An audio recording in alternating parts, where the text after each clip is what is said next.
इजाजुल हक साहब, ये क्या फ़ोन कॉलें अभी आ रही हैं कि लोग इधर से निकलें उधर चले जाएँ, उधर से निकलें उधर चले जाएँ, ऐसा काम जारी है अभी कि नहीं जारी?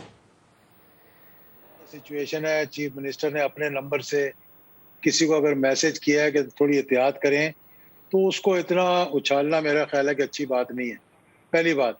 दूसरी बात मुझे याद आया अभी तारिक फजल चौधरी साहब बैठे हैं, तो एक दफ़ा मैं गुजरांवाला डिवीज़न के सारे एमएनएज़ इकट्ठे होकर आए थे।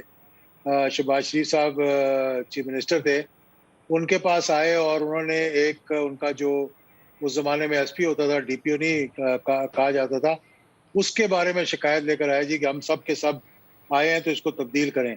तो उन्होंने बड़ी अच्छी बात की थी। उन्होंने कहा देखो बात सुनो, तुम किस मैंडेट पर आए हो, किसके पार्टी पे जीत कर आए हो? उन्होंने कहा जी आपकी पार्टी पे। उन्होंने कहा अच्छा फिर जो मैं कर रहा हूँ मुझे करने दो।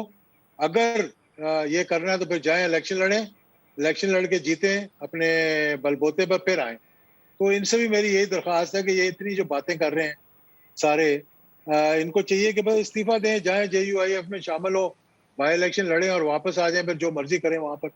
जिस पार्टी का आप मैंडेट लेकर आए हो, उसके खिलाफ गुफ्तगू करना, मैं समझता हूँ कि ज़ेब नहीं देता एक कौमी असेंबली के हुँ। मेंबर को जो कि लोगों का, अवाम का मैंडेट लेकर आया।